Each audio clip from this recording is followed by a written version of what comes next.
Hello, this is Nick from gardenandgreen.co.uk, and this is another of these videos where I'm randomly selecting somewhere in the UK using Google Street View and then offering some suggestions and ideas as to what I would do to make the place a little bit more nature friendly and green.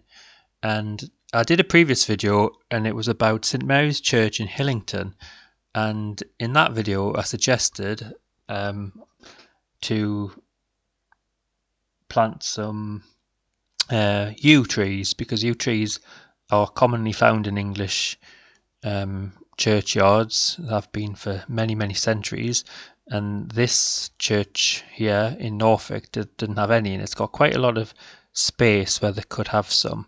So anyway, that was the previous one, and the latest one is a great example of what I was talking about, so I thought I'd show you it. It was just found randomly, but it was close by to a street I found, and then I scrolled down the street and I came across this church, and I thought, wow, this is exactly what I was talking about. So the place is called Oakford Fitzpaine, and it's a village and parish in the English county of Dorset, situated in the Blackmore Vale, 3 miles south of the town of Sturminster Newton. So this is the location. Oh, I've gone to go back a bit. Yeah, St Andrew's Church in Oakford Fitzpaine. Now, as you can see, this churchyard is fantastic. That's not a very good angle. Spin it around. Yeah, we can see the yew trees here, and they go all the way around the perimeter of the churchyard. And I'm pretty sure these are Irish yew trees. I did mention in the previous video about Hillington that the yew trees in a lot of churchyards in England are Irish yews, and the difference between the Irish yew and the common yew is simply the Irish yews all apparently descend from one tree in Northern Ireland that it was a common yew, but it had a sort of mutation or something, it basically, the difference is they grow more upright, so they're a lot more, they don't get quite as wide and bushy, so they make them quite good, especially if the churchyard or your garden is quite small. I mean, it doesn't matter so much for this place because it's got quite a large area, but it's not just the site, it's not just the perimeter. If you look, you can see the all throughout the gravestones they've got these Irish yews all the way through. There's one right back there, so there's absolutely loads of them. It's full of them, and of course every one of these yew trees could be used by birds for nests, and they also get berries in winter, so a lot of food and nest and habitat. And if they were all just chopped down tomorrow and it was just left with grass, then as you can imagine, all of a sudden there's just a lot less places for birds. So they're really good. And there isn't much to suggest for this video, but I did think of a few things, so I'll quickly show you what they are.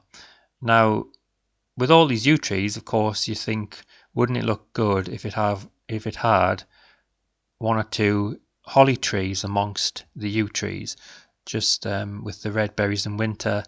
They look really nice, and I think you could definitely find space for a few of them. Oh, just close that one down.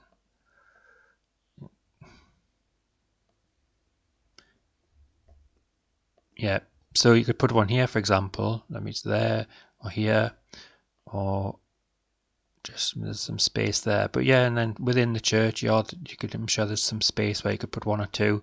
And I think that would just look a really nice contrast alongside the yew trees. The other thing would be on this entrance porch. I thought it would be really nice if it had some climbing roses. This rose here is from Thomson Morgan. It's called Rose Cleta Max Heller. It's a white climbing rose, and I think if you had one of them on either side of the porch entrance, it would just look lovely in summer, and it would add a bit of colour to some like flowers to the place, because it's got some daffodils there, but really other than the daffodils it looks mostly just grass and shrubs and trees. So it'd be nice to have some flowering plants in the area. So that would be the porch, and then on this just go up the road a bit. Yeah, along here there's this metal fence all the way along, and I just thought that would be a good place to have some European honeysuckle grown along it. It's native to the UK, and it smells gorgeous in the summer, and it would just provide so much nectar for for bees and butterflies in the summer months. And it would be quite easy to look after, I think. It wouldn't be too much work. It would just go just along this area here. And that would be it. That is Oakford Fitzpaine in Dorset. So thanks for listening and goodbye.